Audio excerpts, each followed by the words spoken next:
Good morning, fellow Malawians. Mwamumva atu? Si mwamumva? Mwamumva nokha ndi makutu anu. Valentino Phiri akunena kuti iyeyo akudandaula chifukwa chonena kuti andale ndi akuluakulu ena aboma amawalamulira asilikali, amawalamulira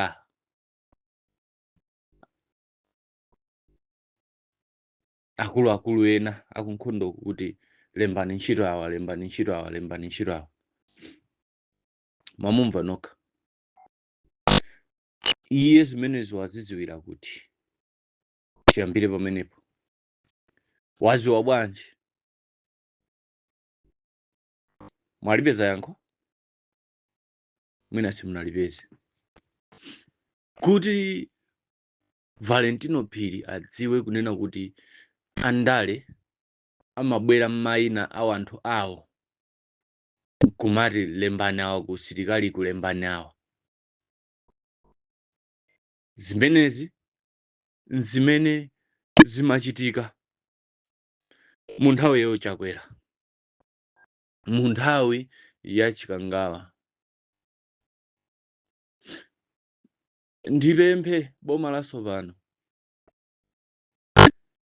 mkokeni Valentino Phiri akupaseni mayina onse, ndikutitu apereke mayina a anthu onse amene anabweresedwa ndi andale amene achokawa.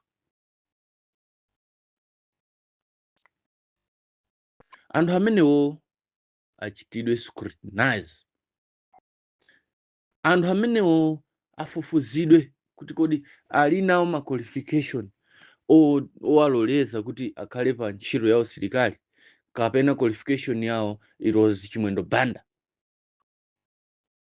kapena qualification yawo it was their relationship with Kamajekete. Ngati that was their qualification, let them be fired. Fire them.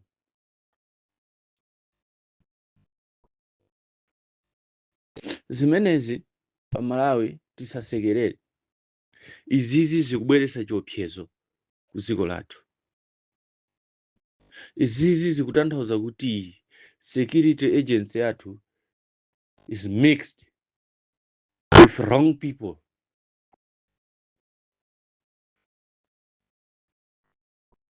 Izizi zikusonyezeratu kuti ngakhale chakwera ali ndi anthu ake ku military amene adawalowesa ncholinga choti azimpasa ma informations. Zikutanthauza kuti wandale amene ali ndi mphamvu akhoza kulowesa anthu ake kumene kucha, pambuyo pake ndi kuzaukira dziko lathu la Malawi. Let's not be happy and let us not fold our hands pamene zikuchitika chonchi. Ndiye ndi pempho langa kwa oyenererawo kuti ayitaneni Ophiri. Oyitaneni Ophiri, put aside that which he said about Chikangawa incident. Zimenezo nthawi ifika tipemphaso aboma a president athu okondedwa kuti ayike commission of inquiry imene izamuyitane pa nkhani imenecha. But this time around, call him, let him give us information about what he just said yesterday. Mulole napereke mayina a anthu, chifukwa anthu ambiri aya amenewo sakufunikira kukhala ku military yathu. Nkhani yoyamba inali imene ya Malawi. Tilumphire ku nkhani yachiwiri.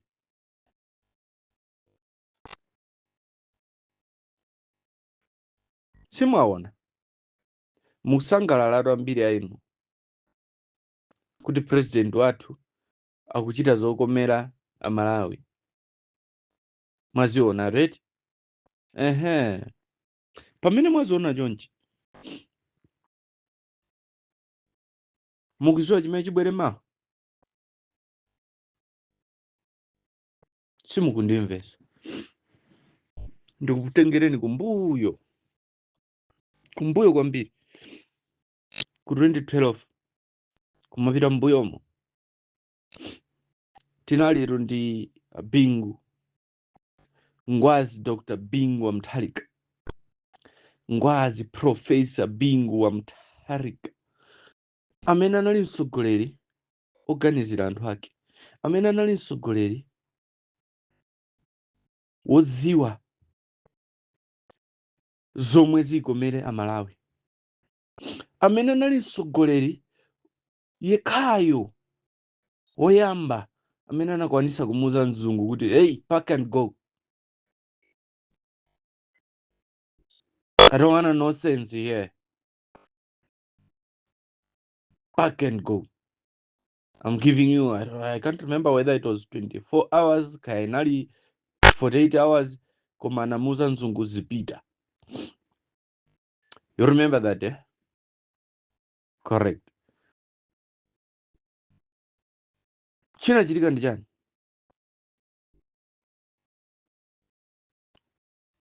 Chinachitika ndi chani kwa president amene ucha? Kodi lero ali kuti?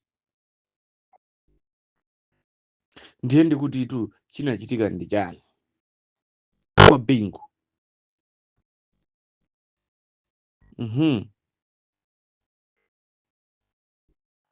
We know and we were told, tikudziwa ndipo tinauzidwa kuti Bingu adaphedwa. Kodi adawapha ni ndani? Kodi adawapha pa zifukwa zanji? Mudazifunsapo zimenezo?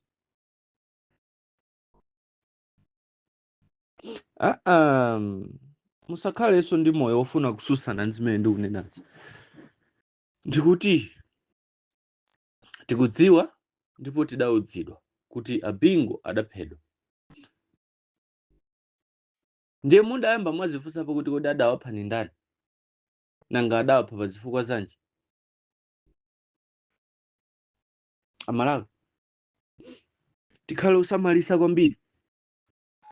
Tikhale osamalisa kwambiri.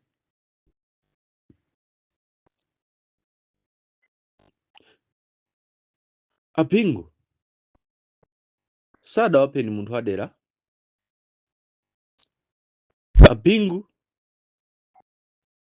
sadawaphe ndi azungu aku America. Bingu adaphedwa ndi anthu amalawi momwemo, amene adawikira poison mu orange juice. Si munthu wakunja, ndi Malawi. Kodi nchifukwa chani apita? Simchitapo kanthu pa nkhaniyi.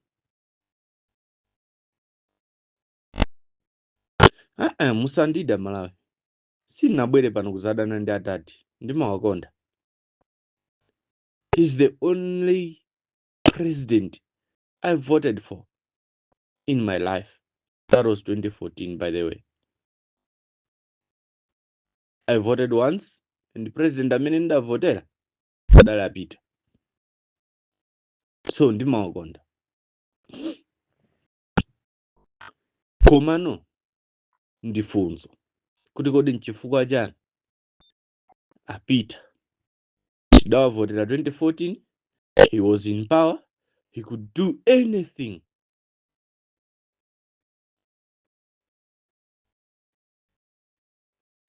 Kuti athane ndi anthu amene adapha Bingu.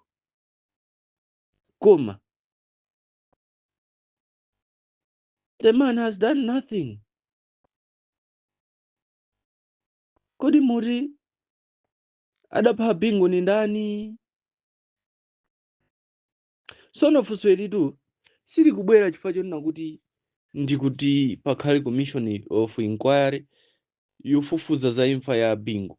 Ayi, funso langali likubwera ncholinga choti tiunikirane, chifukwa Malawi tili mvuto, tili ndi vuto, and vutoli nlosakonzeka. As much as the killers of Bingu Mutharika, they are still walking freely, there is no case against them, tili mvuto limene silidakonzedwe. And we need to ask each other, is Peter Mutharika safe? Achisale, Ochisale, Onolomani, mdagwirapo inu ndi Bingu. Sindiuza kuti munali pa position yanji by then, koma funso langa nloti mudaphunzirapo chani za imfa ya Bingu? Nanga pano muchita chani chonesesa kuti Peter Mutharika, he must not be assassinated, he must not be poisoned? The guy, the man, the professor, he's doing great to our nation. Akuchita zinthu zokomera mphawi. Ndiye funso langa nilonena kuti kodi Malawi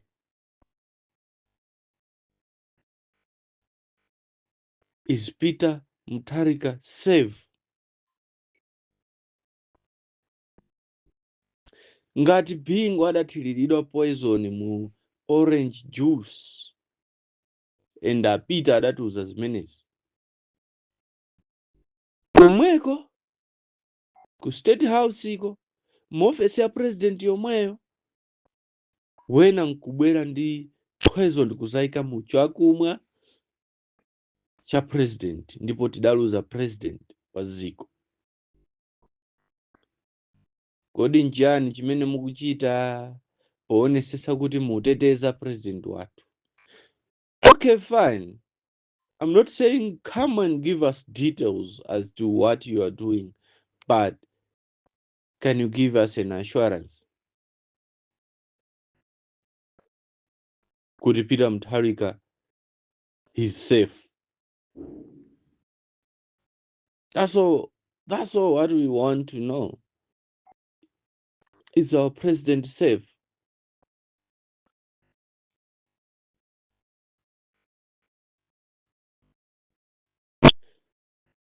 Amalawi, ndinabwera ndi nkhani ziwiri zimenezi.